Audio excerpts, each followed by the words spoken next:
the tragedy in Mexico. Two of the Americans who were kidnapped after crossing the border are back in the U.S. this morning.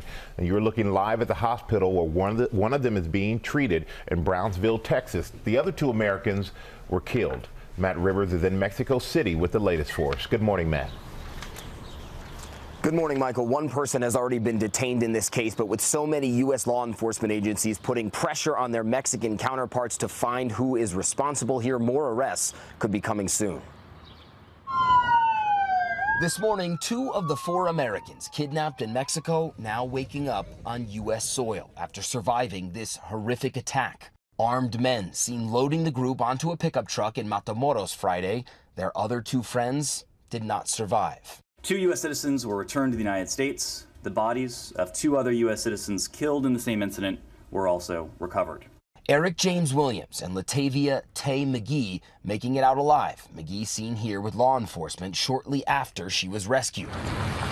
A convoy then taking the survivors to the border near Brownsville, Texas. The 2 then crossing over to a waiting ambulance. McGee's mother describing the moment she found out her daughter had survived. I had to hold on. I was thinking the Lord. I said, thank you, Jesus. There is a God. Williams now in a Brownsville, Texas hospital after undergoing surgery for multiple gunshot wounds to his legs. His wife, Michelle, able to speak with him briefly. It was just tears of joy, I guess, that he's alive. I didn't even want to imagine what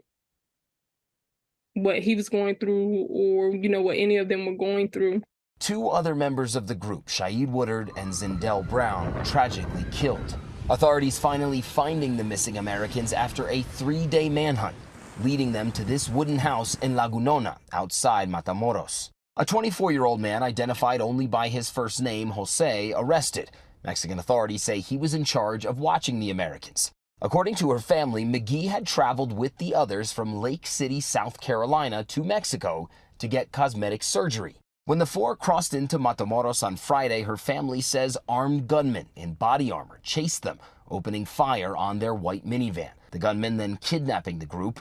A Mexican bystander also killed. Mexican officials now believe the shooting and kidnapping was a case of mistaken identity. A source close to the investigation telling ABC News the gunmen may have targeted the vehicle because they wrongly believed the group of Americans were rival human traffickers. Now, this case was solved relatively quickly here in Mexico, a country with an untold number of unsolved disappearances, kidnappings, murders. It's prompted a lot of criticism of Mexico's president, saying this case was only solved because Americans were involved, a deference given to the United States. And Matt, some lawmakers think U.S. forces should be allowed to target cartels in Mexico. Is that right? Yeah, that's correct. Some U.S. lawmakers like Senator Lindsey Graham calling for some cartels to be designated as foreign terrorist organizations, which would set the groundwork for U.S. military intervention. But Mexico's president already saying he would not allow troops here into Mexico. And every expert I've spoken to, Michael, saying that the idea that U.S. troops could solve a problem so deeply enmeshed in Mexican society, they're skeptical at best. All right, Matt Rivers, thank you, as always.